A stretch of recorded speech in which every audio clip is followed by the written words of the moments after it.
Hey guys, welcome back to Eye on Cricket. We are joined by a very special guest today, Kartik Kannan, a renowned Indian cricket analyst, and it's great to have you, Kartik. What are your thoughts on the World Cup so far and being on Eye on Cricket? Hey, hi, thanks. It's nice to catch up for a cricket conversation. Always ready for these conversations that lightens up the mood, and then there's a lot of banter. So happy to be on the show. And yes, the Cricket World Cup. It's been close to 15, 20 days since it started. I think it's only now that it's suddenly warming up because now we have every match that matters because one loss could potentially upset teams. So it's been a very very different World Cup for the simple reason that I think it's been the most competitive World Cup so far, most competitive T20 World Cup, because we're seeing that the skill gap in a T20 game has reduced between sides that don't formally play Test or ODI cricket. Because I didn't want to tag everybody under the associate tag, so there are some sides like Ireland that have a recognized status, and there are some sides like USA which is just got an entry because they're the host, 17th ranked T20 side, but they happened to beat the fourth ranked T20 side. And yeah, it means that we've had a lot of very, very interesting things to observe in the World Cup.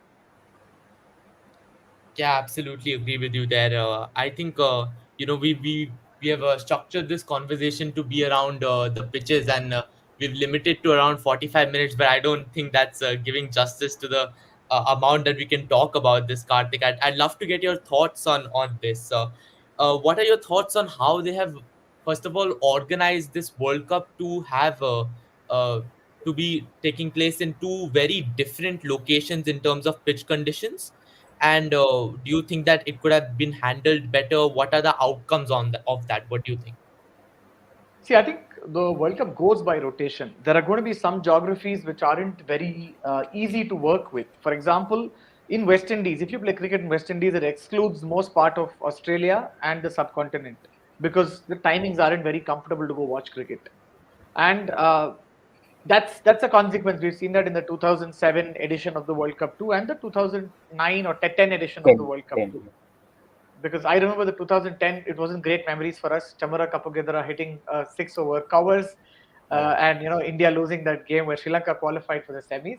But I remember watching it at 2:30 in the morning. So, but yes, I think World Cups in West Indies is always a tricky thing. But I think for them, West Indies is like a quota where they have to go to. But for them, the larger interest is to take cricket to USA, where people, I was surprised, where people are willing to pay 24,000 as a legal cost for a ticket to go watch an India Ireland game. And to me, I mean, that 24,000 rupees is in Sri Lankan currency, that's close to 1 lakh Sri Lankan rupees. So that's like a huge, huge sum that people are willing to put on entertainment and games. And I figure out that that is the normal cost people play Mhm. for sports and entertainment if they have to go to say an NBA or an MLB game.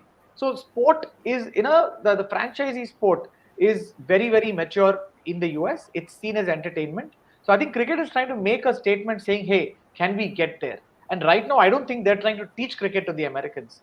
They're saying, boss, even if we get the expats, which is the Asians who are bankrolling this whole tournament, if we get the rich Asians to come and watch, they'll go tell it in their offices, and then people will slowly come. So I don't think they're going the strategy of, okay, let's make tickets at $10 so that the average American is going to come in and then wanting to go cricket. So that way, I think the larger strategy is to open up cricket to this geography, which maybe is their next big place where money can be expected, because cricket has also hit a stalemate of sorts because your biggest market is India, because there's audience and there's money.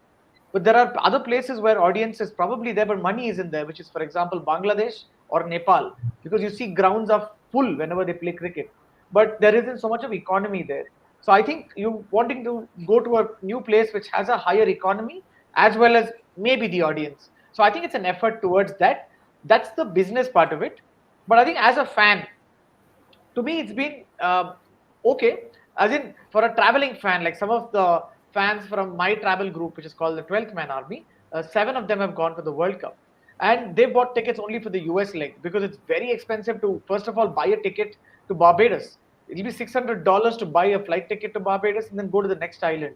You have match tickets for $40, but who will pay the $600 fee? I mean, that is there. India's games are 20th, 22nd, 24th, all in different countries. So I think that part hasn't really been thought through well. They could have had a caravan model like the way we had it for New York, where you play 1 week completely in New York and then get to the other games. That helps people also connect with other, and it's not just an India game that if I would have gone to New York, I could have gone watched what is that an India's Ireland or an India Pakistan game along with a couple of other non-India games. And I think that's probably a better way to sell cricket. That's just probably been my only complaint. I'm not yet complaining on the pitches. But talking about this pitches, I think it's been very interesting as a young Indian to see the kind of change in online culture and meme culture, and this increase in the lamenting towards how cricketing spirit has been sacrificed in the pursuit of trying to spread cricket to this new country that is, essentially the pioneer of sport commercial sporting industry, and in an effort to make bucket loads of money, as you said. What are your thoughts on this trade-off between trying to the ICC trying to earn more money and commercialize cricket to a greater extent, and then seeing the pitches that we've seen in New York and the other places throughout the US? I'll divide my answer into two parts. One is if I were ICC, I will say no to one section of the money, which is the audience revenue. I know in US the audience revenue is a fairly bigger portion than what it is for cricket in many of its geographies. I will if you actually are subsidizing the tickets, it allows more people to come connect with the game. The ICC makes close to 95% of its money from broadcast revenue. Gate receipts are as low as 2.5 to 3%. So I think it is still better to have a full house trying to attend. It's a win for cricket, right? Let's assume there is a Sri Lanka Nepal game and it's a full house there. Wouldn't it be exciting enough that there is a vibe there? Everybody see, once a TV audience is seeing a full house, they want to get there, saying, "Hey, what is this event that people are going to?"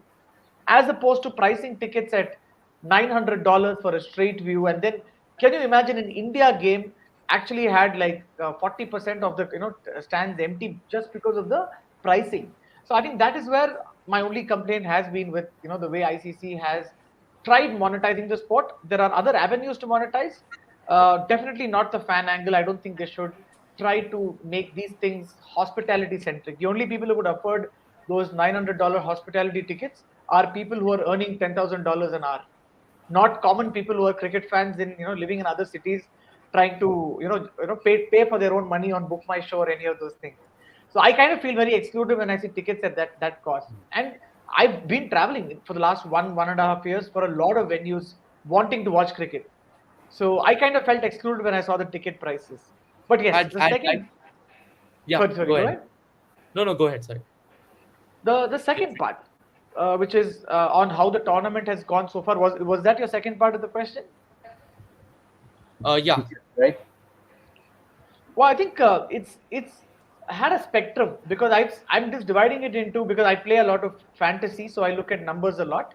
So I was looking at, there are some pitches that have 75 to 100 as a range, some pitches that have 100 to 125 as a range, and then 125 to 150, and then 150 and above. Like even Dallas, the first game started off as a 190 game. Then the 190. next game between Netherlands and Oman, I think that Nepal. was Nepal. That Yeah. was a 110 or 130 kind of a game. Even Barbados started off with that tie. It was a 109, 110 game. The next game, Netherlands was against England, was scoring at 9 and over. And then Australia game, it Scotland. was Scotland scored at Scotland, night. Scotland. 9 and over, 90 for no loss in 10. And then, yeah, the Australia versus Oman game, Australia 164. So we've had different moods just within the same surface. I think the only surface that's been constant has been New York, because nobody knows which khichdi the pitch was made out of. They've made the pitch somewhere in New York, divided it into three halves, and then put it, in the ground. So because of this being a drop-in pitch, you had so much of uncertainty. But some of the other grounds did not have a drop-in pitch, but still has the vagaries. So I think what it's done is it's made teams very, very. They've had to be in the present. And I'm saying this because sometimes what happens, you tend to want to be ahead of everybody else. So you're in your mind, you're even before seeing the pitch, you're thinking, is this batting lineup enough to score 190? Or because I have two bowlers who may bowl badly, I need a 220. So you're already trying to be 2 steps ahead. But then you suddenly come to the pitch and then you realize that, hey, this is not the exam that I prepared for. Because I had that feeling when Hasaranga, I think a day before the game, your first game, he was saying that, hey, we prepared well, man. We played for Yeah. 4 warm-up games. We played 2 games here, 2 games there. And I've seen the India game, like a 180, 170 wicket, two pace, but 170, 180. And then in the post-match conference, he comes and says, damn it, man, we should have aimed for 120. So this is where I think if you're in the present, you know that okay, that's not a place to aim and give away your wickets, because South Africa also struggled. Sri Lanka did a decent job of taking it to the 17th, 18th over. So I think that way it has got captains. The World Cup and the pitches, however bad it may seem, it has actually got captains to come down to planet Earth and to start being in the present. And Junior, if I can quickly chip in here, uh, on behalf of our young cricket, once again, Kartik, it's an absolute honor having you on board. Thank you as a co-founder. It's incredible to have you at this particular juncture. We're still a channel that's growing, so it's an honor to have you with us. If there's one thing I can comment about the structure of this World Cup. We've seen it adopted in other sports. So in the FIFA World Cup, for instance, in 32 team formats that are scattered around geographically, there has to be, in my purview, some degree of fairness. And what do I mean by that? You can have it scattered across New York, Dallas, Florida, North Sound, Bridgetown, etc. But potentially allow teams within a particular group to have the same conditions. And how do you do that? Make sure that a particular group plays in all their games in New York or in two venues and rotates between the two venues without having teams in the same group having the advantage of being practically based in one venue, whilst the other team goes through the length and breadth of the Caribbean and the Americas. And I think the prime example for that for me is South Africa and Sri Lanka. South Africa played 3 games in New York, were very used to conditions. They realized that their prolific batting lineup didn't have to come to the party to compete in New York. They could have off days throughout the group stage and their bowlers would get them out of jail. Whereas Sri Lanka, we went from New York, and when we thought we understood what was to happen in New York, we were off to Dallas. When we thought we got the bearings of Dallas, we were off to Florida for a rain-affected Nepal game. And then we And were then shipped Russia. across to play the Netherlands. And I think that's where it's slightly unfortunate for some teams. And I think for a degree of fairness in an ICC event, it would have been nice to have perhaps each group playing 2 legs.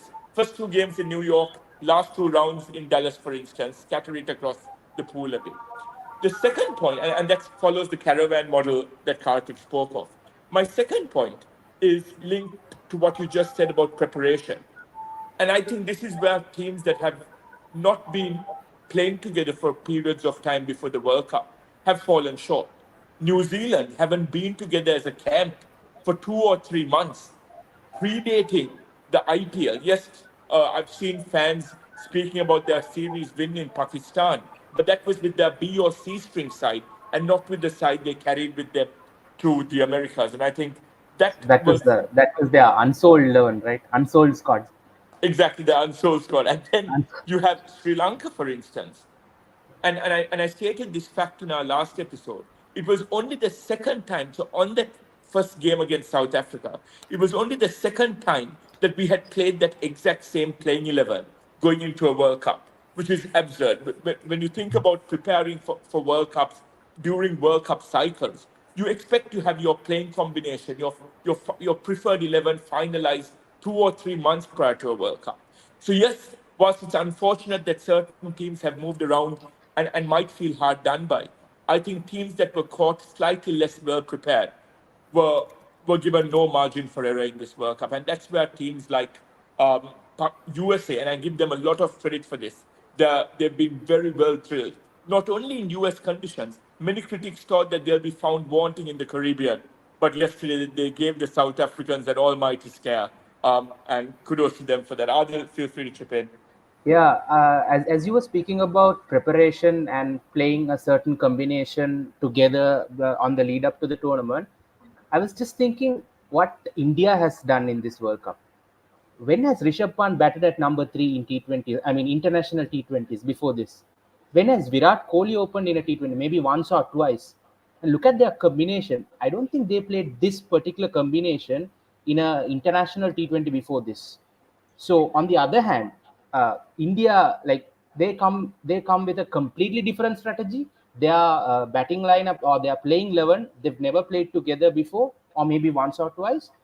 And then what they did well is what Kartik said. So they played the condition. I think they did that the best. They played the condition. They identified the condition. Yes, they were lucky because they got a warm up game in New York. Them and Bangladesh. Bangladesh got a warm up game in New York, but they didn't have. They had one game against South Africa, like one proper game. But India read the conditions well. They played the conditions well, and now looking ahead, I think they have the exact. They have the proper players for the West Indian leg as well. They didn't use Yuzvendra Chahal. They didn't use Kuldeep Yadav, and I'm pretty sure they'll play at least one of them in the Super 8s in all 3 games. They might even play both of them. So I think talking about playing the conditions, living the moment. I mean, India could have easily been carried away with what happened in the IPL and what has been happening in T20 cricket over the past year or so. Because I mean, part of all these. They were like pretty very much part of all this. Their players were the pioneers of these high scoring games. I mean, so kudos to Rohit Sharma and Rahul Dravid. I remember when a journalist asked Rohit Sharma, why are you taking 4 spinners for this World Cup? He said, I'll not tell now. I'll tell once we are in the World Cup, right? But I think now he doesn't have to answer. It's so, it's just visible why he went with 4 spinners. And I don't think they'll use Siraj going forward in any game. Siraj's job is done. They'll use the wrist spinners. So, I mean, kudos to them. What I wanted to say is, it's about, yes, preparation, playing the condition, playing together, everything. But at the end of the day, you just have to play the condition at hand, be in the present. Right, but there was actually 3 points that you guys made. I'll just address each of those, and there are some that are perceptions which may prove right or wrong, which I'll also try to So last point that you made on Rohit Sharma picking those combinations, I think it's more. See, the thing is, we didn't have much of use for spinners on the tracks that were there in New York. India have just prepared a side where if you go for any amount of any condition, you change the question paper, you still have 11 that can come. And Yeah, as much as we fans didn't Just believe one that addition. India. Mhm. Yeah, just one addition. They know the venues they'll play all 7 games, the 4 games in the group stage and the 3 games in the Super 8s. They know the exact venue, and to a certain extent, they know the opposition in the Super 8 as well.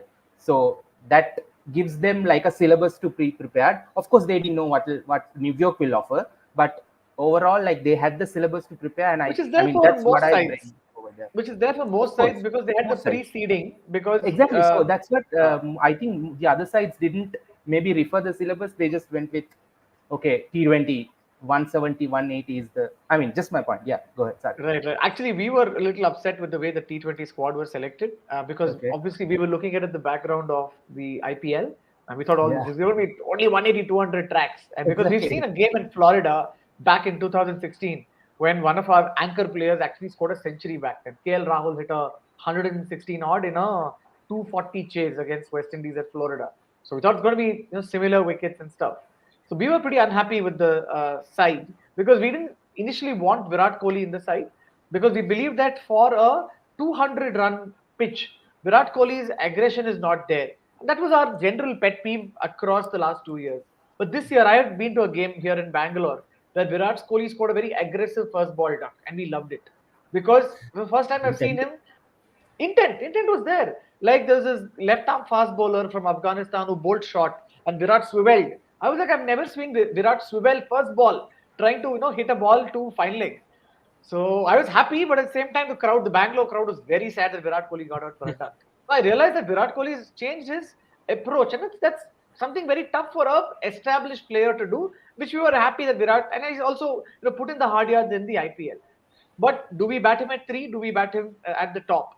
I've never expected Rishabh Pant to bat at 3. I didn't even expect him in the T20 squad, which also goes on to show how much less sometimes the fans understand. Because as Rahul Dravid, he's only looking at boss. India always picks its sides based on ability. They will never go pick a random utility player saying, okay, you come and bowl over 14 and 16 for us. They will always pick high quality players who can. They'll give them a larger rope of 10 games, but they will never go pick a utility player. That's the reason you have KL Rahul, Shikhar Dhawan. All of these guys are very solid guys. You can complain that they bat slowly, but they will bat long. So that way, I think while Rohit's selection of 4 spinners right now looks okay, that's because you have conditions in the West Indies where you've seen bowlers like Gudakesh Moti and Akil Hossain do very well in the CPL and do also in they had a recent series, right? West Indies played England where they won 3-2. So he had seen these two bowlers do very well. So I'm guessing that's why they've gone with, having Akshar as well as Jadeja as a backup. But I think the larger point is they had a side which they were able to, prepare for both surfaces, which is, something which is seaming as well as because first moment was when I saw the New York track. I was like, damn, we're not going to need all these spinners. We've got Kuldeep, we've got Yuzvendra Chahal. We're not going to need any of them. Now, can we basically injure one of them and get a fast bowler? It's a popular thing within India saying who can be injured now so that we can get the replacement. At that point, it didn't. But I'm waiting to see how the Afghanistan game goes because even though Barbados has a track, you think spin will aid. I think spin has taken only 30% of the wickets in Barbados in the game so far. Unless and until you're a high quality spinner, I don't think a random guy will come and take wickets. It's not so much for spin like an Iftikhar Ahmad or a part-time off spinner coming along or Aiden Makram. It's not like they're going to get purchased for spinners. If you're a high quality spinner, you know your places to land like a Keshav Maharaj. Yes, you will find. But we saw somebody like my fantasy captain yesterday was Shamsi because Shamsi's bowled very well in the Caribbean. He got taken to the cleaners. So I felt a little bad because I lost a lot of points there. But net, I think it's not a very direct equation. It's still not proven. I wouldn't still congratulate Rohit Sharma on it because we're yet to see that being proven. Sure, you feel that you have an arsenal, but as an Indian fan, because it's always good to be closer to fear rather than to be cocky. So I'm just trying to understand and see, okay, this hasn't been proved yet. Second point to what I think Viren Senior spoke about the way the organization should have been done. I think you have to give credit to the ICC to first take the effort to move there. Honestly, they wouldn't have known that this pitch is going to be so horrible. They just signed up, like an Amazon add to cart. They ordered a pitch from somewhere, getting shipped, and it's coming there. And even I think the players hadn't seen the pitch 3 days before the game because that's when they got the pitch, assembled it, cut it into 3 halves, and then put it there. So, given that is happening, I don't think the ICC had a clue. And secondly, I think even with rain, one doesn't know when the weather is going to be bad because you could have all your mathematical predictions on weather, but sometimes it doesn't work out to plan. And it's unfortunate that the rain came and spoiled a few games which could otherwise had a little more juice in the pre Super 8 stage. One just doesn't know, man, because it's not. I think in the West Indies this is the beginning of the rainy season. Unfortunately, they're not able to find any other slot where they could go play cricket. But that way, I think the ICC. Because I know how much of a shambles the USA Cricket Association is in. ICC has done a good job by stepping in, not allowing any of that, to overshadow the tournament. Because USA Cricket CEO was sacked a week before, or I think 2 weeks before the tournament. There's been a lot of fraud. There's also been a lot of mismanagement, which is generally the case in any of the cricket boards apart from the top 3. Like we've seen Kenya's cricket ruined because the cricket board had the wrong administrators. So I think despite that failure happening, ICC managed to keep the game. I think this is a feedback that they will have to take going forward, saying, can we make the games fair in a sense that can we reduce the travel? Because there was this comment that Hasaranga had made about Sri Lanka having to travel so much for a game.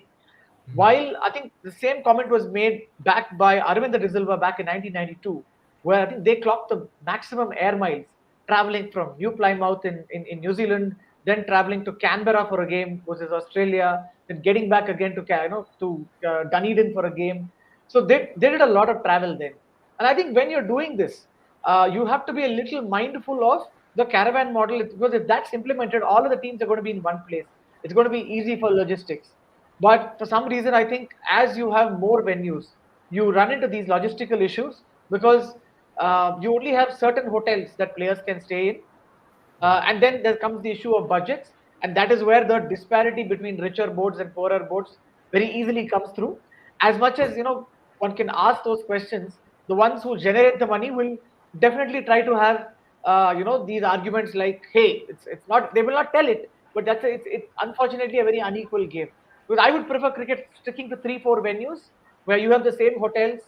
You can do it for an IPL, but for some reason, I'm not sure why can't they find in New York the same hotel where players could stay in, because it's the ICC that is hosting the event.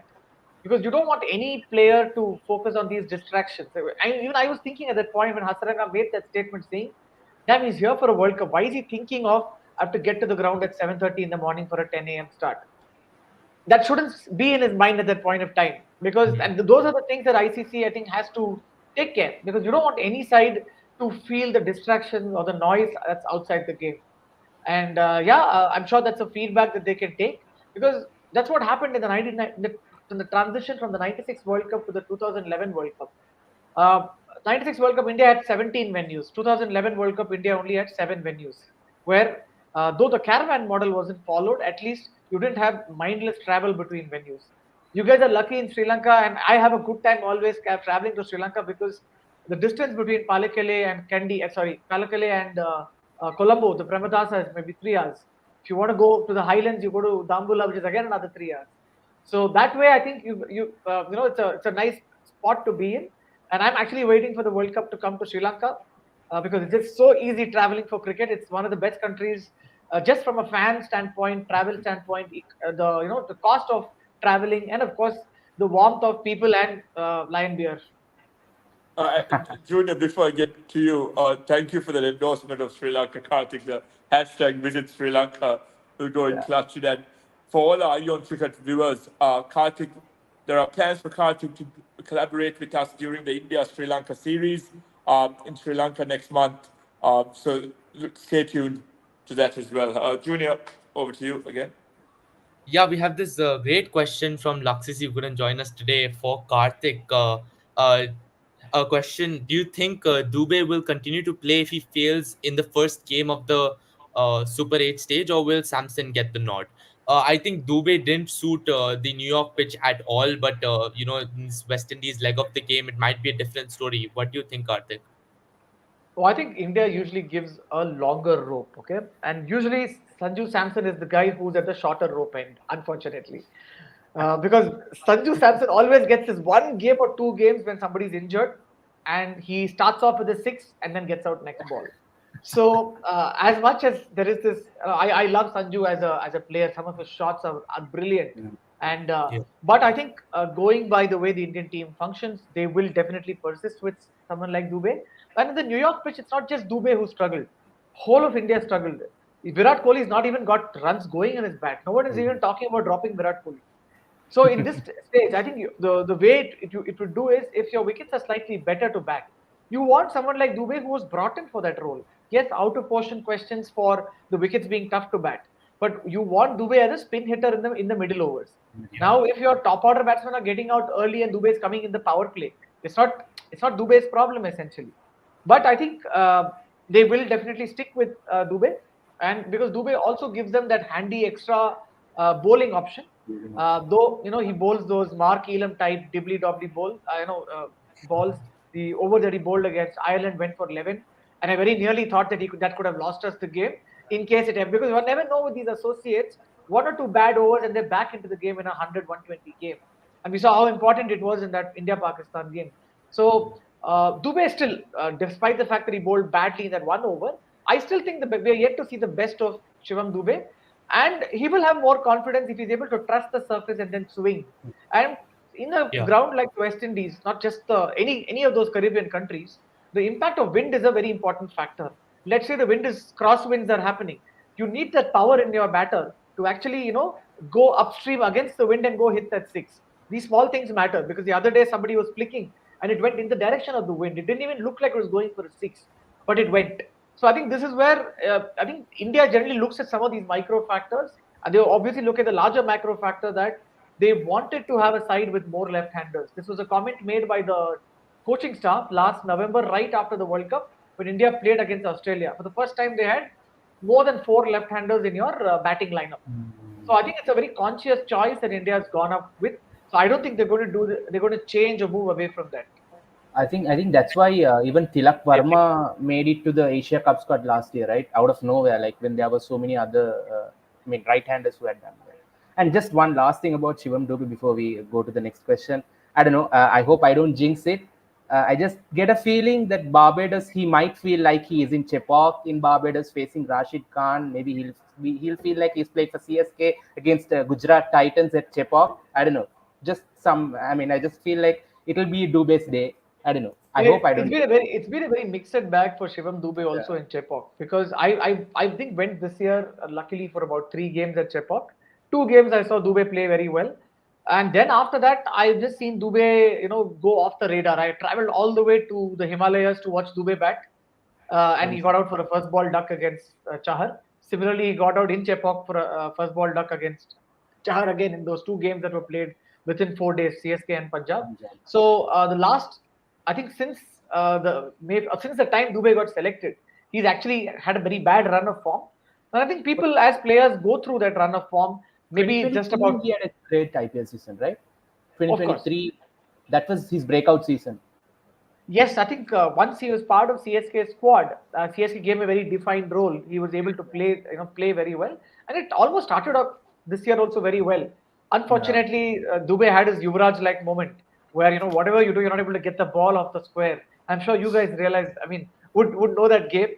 11 of 20 balls, and it happens to the best of players. Someone like Yuvraj, I don't want to blame him for that loss, but he was just suddenly stuck in quicksand. He was not able to move. And it is not his inability. Sri Lanka also bowled very well in that final, where they restricted India to 140. So they deserved that cup, especially after getting so close. 2007, Mahela Sangha were close, lost to Australia and Barbados. 2011 finals, 2009 T20 finals with Pakistan, retribution, and 2012 home final. You guys were about to win, and then you lost to Marlon Samuels. So yeah, that was a long time coming. And I want to chip in here, and I have I have a question on this particular topic for Kartik as well. Yes, we spoke about the heartbreak of Sri Lankan cricket from all the way from 2007 till 2012. It was a tale to behold for Sri Lankan cricket. We had brilliant runs in world events and fell short at the final hurdle.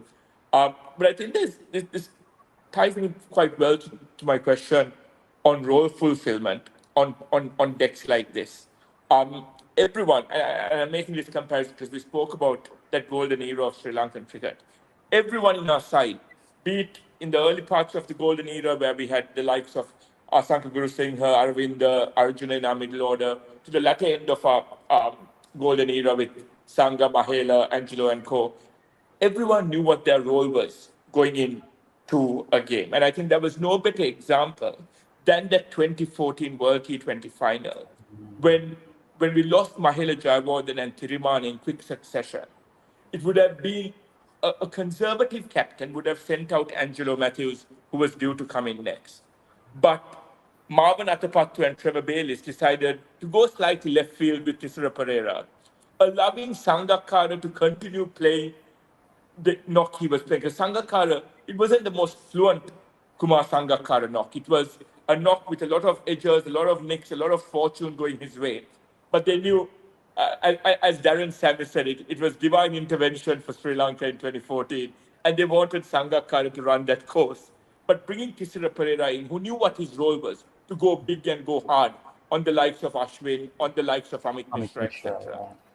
And my question to you, Kartik, is teams that have done that, and Adil referred to Akshay Patel's promotion at times, Rishabh Pant's promotion.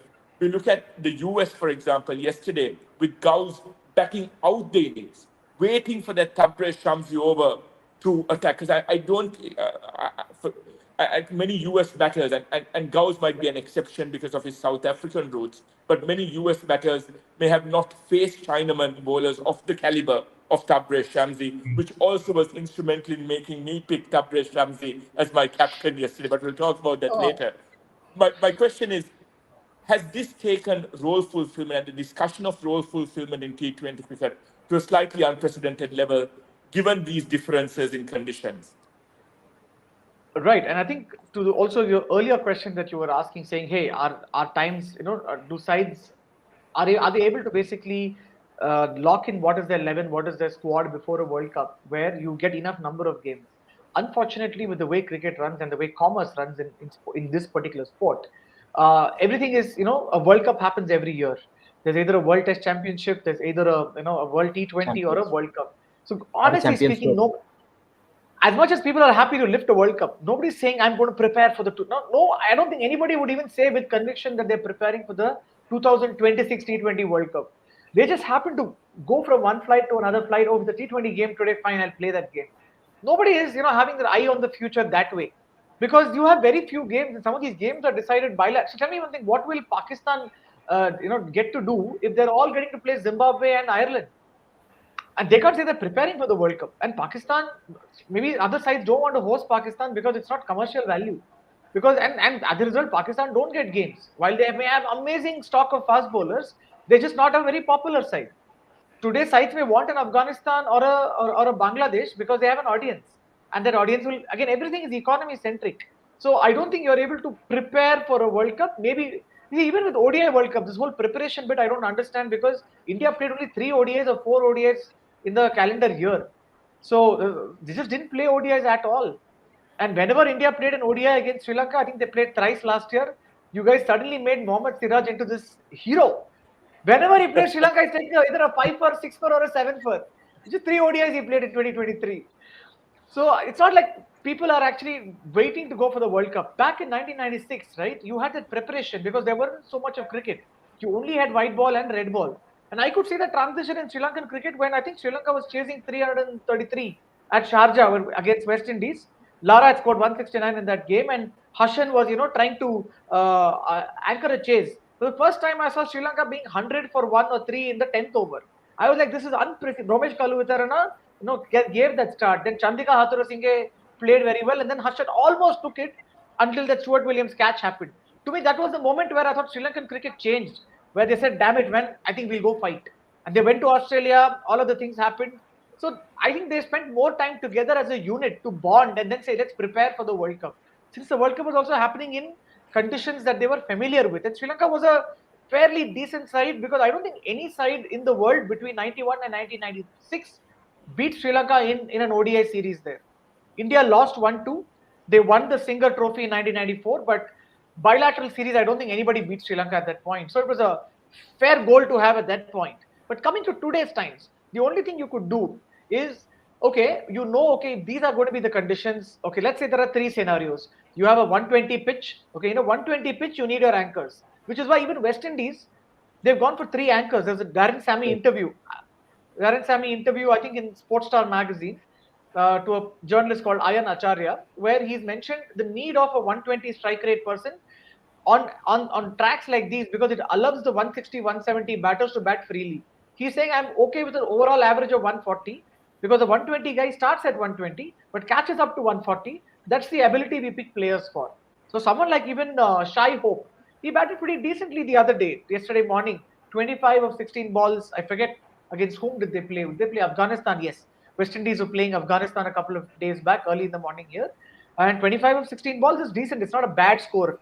So I was thinking, wow, KL Rahul is going to take a look at that and say, wow, Darren Sammy likes anchors. So, because we have this standing joke within Indian cricket fans that if it's a T20, it's actually a T19, because if KL Rahul is opening the batting, the first over is always a maiden.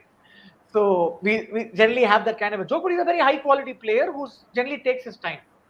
So role clarity, I think, is a combination of permutation. I mean, it's basically permutations and combinations. In India, you specifically needed someone like Pant to bat 3 because you're wasting him at 5.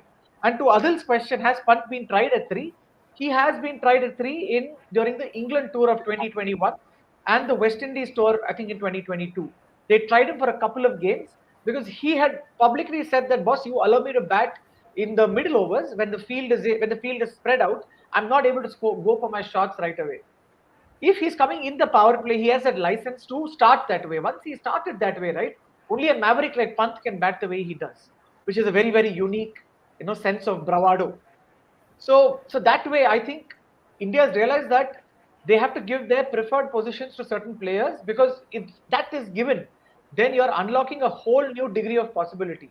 Virat Kohli in the top two basically means that he can take his time, and you're assured that somebody is going to bat at least 9, 10 overs. You're not going to be collapsed and be all out for less than 100 if you have these quality of players. And maybe if you want to increase that to a 130, sure, you have Pant, you have Surya Kumar Yadav. Our only worry is, hey, do we have enough place at the death? Because Jadeja, Hardik Pandya, and Akshar Patel don't inspire so much of confidence as death over hitters. But Akshar and Pandya have got a strike. Jadeja hasn't taken a wicket or taken a run, yes, in the tournament. That's our only worry. But you never know. That's exactly how we feel as CSK fans too. Certainly, Jadeja will surprise, with a three-for. So the one of the teams, he's my captain today. Absolutely. Just to chip in there, I think Rishabh Pant at number three. Just like to say that he's also there because they won that lefty at number three after two right-handers, and also because Rahul Dravid did coach the Delhi Daredevils early on, and he was very open to sending Rishabh Pant at that number three position. He's kind of groomed Rishabh Pant as a batsman to bat out the overs if he's ever promoted. So he's not a stranger to that number three position from the start of his career. And I think when Pant is given that space to go on to craft a big innings, he's done so successfully many times, whether that's in the IPL or international cricket. And I think I can put IPL in the same league as international cricket, which gives the Indian players an advantage because they're going against world class players in an IPL, and then whatever you see from that IPL, whether it's Virat Kohli scoring 721 runs as an opener, or Rishabh Pant doing well when he's given the chance to start off in the power play, you can then translate that to a T20 World Cup, which we've seen. And also, just to add on, West Indies, I was very confused watching yesterday's match, Kartik, watching exactly what you said. These two, what was supposed to be, I believe, two anchor players in Brandon King and Charles, which then I think they took it a tad bit too far by making it three players when Puran came in, and I think it 36 of 32 balls. 32. And I think that was simply not his role. I was confused because this was a completely different West Indies to that 2016 winning side. It's a very very different approach. I like that in the beginning, seeing King and Charles playing that sort of innings, but then you want to see Puran come in and play that vintage West Indies style of cricket, going at a strike rate of 200 or above. It's a shame that King got retired, hurt. I I think he think could it's have easily. a role definition thing because when you saw in Lucknow, because in the IPL I had gone to a few games, in Lucknow I think his role was to just come, go for it in the middle overs when he was playing at the Lucknow team. But when in the West Indies, if you see even against Afghanistan, he played out Mujib, and that enabled West Indies to actually get closer to that 200 mark because he knew that if he gets out, and there's this thing there, West Indies also feel that if somebody like Puran is there by the 15th, 16th over, then he can basically take off. So I think they're just trying to get him to be a little more sensible about how the middle overs is placed. And Darren Sammy mentioned this in the same interview to Sportstar that West Indies, one of their bigger goals this season is that their run rate previous season was 6.5 in the middle overs against spin. Now they're saying their run rate has increased to 7.5 just before the World Cup. I think taking into account the England T20I series. So he says he wants to aim higher, but have stability in that middle overs because that is where games are won or lost due to temperament. Unfortunate today, 36 or 32 balls, just when he was getting, in that zone for hitting, he got out. And then it confused the lower order because none of them was able to come. 43 runs in the last 5 overs. I don't think it cuts it, especially against an England side who go like that, hammer tongs from number 1 to number 10. Absolutely. And I think, you know, when you mentioned that 30 balls, after 30 balls, he was in a position to start hitting, I don't think that's fair. As a being a cricketer like Puran, 10 balls or so should be enough to start getting that ball to go to the boundary. And I think when you have players like Sherfin Rutherford, who is absolutely stunned us in that game, at number six, and then Shefford at number seven, who played really well for Mumbai Indians. I think he um, hit Nortje for five sixes in that over against Delhi. So you have these miracle, X factor players at number six and number seven. You can afford to bump that strike rate up a Absolutely. little bit. No, Viren, what absolutely. is I your, think yeah, Adil, just Yeah, just yeah. So talking one more about question for Nicholas, you, because this is something interesting. Just one Okay. question add on to this. Is that we've seen this multiple times, whether it's Akshar Patel being promoted to number 4 at, or Moeen Ali yesterday being promoted to number 3. What will be the role of this kind of strategy in going forward in this World Cup? I think Sorry. yes, Viren. Uh, all right, I'll just take this. I think this is where I'm going to draw links to Sri Lanka as well. There's been a lot of discourse in Sri Lanka about Bhanuka Rajapaksa's exclusion from the side, right? He comes across, and on paper, we've seen him deliver on the bigger stage. We saw him deliver in that Asia Cup final in 2022 against Pakistan. He came out to bat. We were in a precarious position. We were already 70 something for 5 when him and Wanindu put up that partnership that got us to a position of strength. You need to have batters. Viren is cut off. Well, Viren. it's an interesting point that Viren made, because I think I was also about to say that, because the amount of trust Kings 11 Punjab had in Bhanuka Rajapaksa, I don't think the Sri Lankan Cricket Board has that kind of trust in a player like that. Either he doesn't conform to certain belief systems. I don't know why he doesn't get picked. Maybe he's not as consistent, but the value he adds as a player in a T20 squad, I think is huge. But yes, you guys would know why he isn't in the squad. I think just adding to that. So I think the most recent encounter, I mean, the most recent question raised to our current selectors, Upul Tarang and the team about Bhanuka Rajapaksa was when the squad was announced for the Bangladesh tour, right? So we played 3 T20s and 3 ODIs. So Bhanuka did not feature in any of those squads, and then they raised the question of why is Bhanuka Rajapaksa not picked.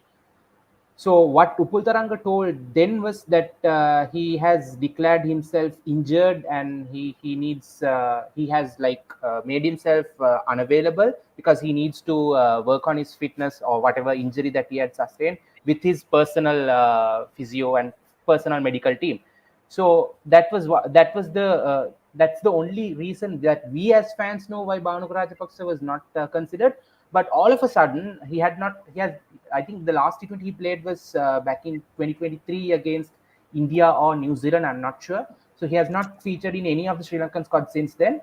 And all of a sudden, no domestic performance whatsoever. Franchise just 150. I don't know if he even scored a 50 in the SA20. Just played 2 games for Durban Super Giants. Got released from Punjab Kings. Played few games in the IEL T20, so not many good performances, maybe 150 in that period, and then he gets picked in the preliminary squad for the T20 World Cup, and he did not play any game or he did not put up any significant performances in the preparation tournament before the T20 World Cup, and both him and Kusal Janit Pereira were left out for Dhananjay De Silva and Sadira Samaravikrama. Like on paper, like it's such a like horrendous decision, because you know the caliber, you know what Kusal Janit Pereira and Bhanuka Rajapaksa can do with the bat, and you're omitting those two just to bring in Dhananjay De Silva and Sadira Samaravikrama, just because Dhananjay bowls you some off spin and Sadira is a backup wicket keeper. Kusal Janit Pereira, due to his injury, is not a very consistent keeper these days, even though he's a designated wicket keeper. Sadira is a more consistent. So, I mean, those are the reasonings given. But down the line, on hindsight, it turned out to be horrific decisions, both dropping Kusal Janit Pereira and Bhanuka Rajapaksa. But the selectors had their reasonings. Bhanuka even travelled with the squad. He was with the squad throughout the tournament as a travelling reserve. He was even picked ahead of Kusal Janit Pereira, who had been playing for Sri Lanka. Even during this period, which I said Bhanuka was left out. So, I mean, certain things that we even can't understand and logically give any logical reasoning, but it is what it is. Right. I also figure out the answers to all questions in terms of, is Angelo Matthews. Whenever Sri Lanka has a problem, they turn to him. I don't know how he's suddenly back in the squad, but yeah. I think it was ominous that when I was about to speak about selection blunders, my Wi-Fi just went off on me. I think it's ominous signs, but quite fitting in terms of Sri Lanka. But I wanted to highlight one thing just before I went off. We spoke about Bhanuka's non-inclusion, but what baffles me is even in that Bangladesh game, We were very well poised after the power play, Okay. incredibly well set up by Patum Nisanka's knock. And it was quite baffling to see that passage of play between Charita Asalanka and DDS at the crease, because there seemed to be no role clarity. Asalanka was taking some time to get set, and Dhananjay was kind of overstaying his welcome in Sri Lankan terms. It's like that guest who comes in for a party, everyone kind of wants him to leave, but he kind of ends up staying on a tad too long. And that was the phase in which I thought we lost the game. Everyone critiques the collapse after the 14 over mark. We went from 100 for 3 to 124 for 9. But that middle over phase between the end of the power play and the 14th over, we only scored 39 to 40 runs in those 8 overs, and which meant players like Hasaranga, Matthew Shanaka had to go all guns blazing right at the start. And I'm referring back to something Kartik said right at the onset. I'm pretty sure at that point Sri Lanka thought this was a 170, 180 kind of deck. It was only later that they realized a good competitive 135, 140 could have put Bangladesh under immense pressure. And And even that's what that deck wasn't a bad deck, Viren. I mean, Sri Lanka with the start that we got, we could have easily gone on to score 150 plus. 100 for 3 exactly. in the 14th over, right? Huh. Yeah, 100 for 3 after 14. And even if we went at 8 runs Wow. per over there, you end up with 148, which applies some element of scoreboard pressure. But we were unable to do that in both our games, which is why I'm going to kind of link this to teams that are doing well in this World Cup. And Karthik mentioned this. Players like Shea Hope, Roston Chase have reinvented themselves in the format. They've come back a lot stronger now, and they've come back being players who can easily fit into Darren Sammy's mold of play. And which is why I question certain teams like New Zealand, Sri Lanka, Pakistan, quite fittingly, the three teams that have fallen short of expectations. Babar Azam, Mohammad Rizwan, Kane Williamson, Angelo Matthews. These four players, they've never really reinvented themselves in the format. You know what you can expect from them. You know what Kane Williamson will do. If he gets his eye in, if he gets settled in, he can increase his strike rate at a rate of knots as the innings progresses. The same applies with Angelo Matthews. We saw him do that very well in that home series against Afghanistan, where he'd struggle early on, but once he gets his eye in, all he needs is a couple of deliveries to go his way. Babar Azam and Mohammad Rizwan are of the similar mold, which is why I think T20 cricket is now reaching a point where you're forcing players, established players, to reinvent themselves to remain relevant, which is why Virat Kohli still stands out. And Kartik's example was on point there. Even players who have established reputations, unprecedented reputations in the sport, if they are willing to reinvent themselves and rejig their game to suit what's expected from a given side, I don't see an excuse for anyone else. Absolutely, and great analysis there of role fulfillment and how players reinvent themselves. That's very true. Shai Hope came back very strong with that CPL where he was the highest run scorer, and that was totally shocking to me because I've always seen him as a ODI specialist. But I think he that brings even a good end he to even this picked him. episode. Yeah, he even Yeah. picked himself a IPL gig. He played for Delhi Capitals. So well, Yeah, yeah, absolutely, and some good cameos there from him. So that's a very interesting point to sum things up. The toss has began. India have won the toss and opted to bat against Afghanistan. So it'll be very interesting to see them on this what seems to be a batting friendly pitch.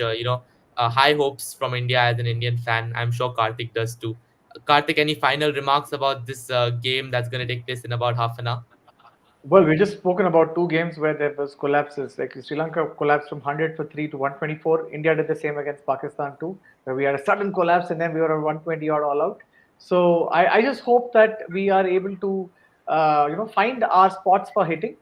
We've the last India Bangladesh T20, sorry, India Afghanistan T20, I went to two super overs. So it shows how close Afghanistan have come as a cricketing nation in the 20 over format. So I don't mind a super over. I just want to some interesting cricket going on. If India wins, we're well and good. I'm happy to see that. But yeah, it's been a great run for a side like Afghanistan in 2010 when the last Caribbean World Cup happened. They were just coming onto the stage as their first big World Cup, and some of the players are still there from like Mohammad Nabi is still there from that inaugural World Cup.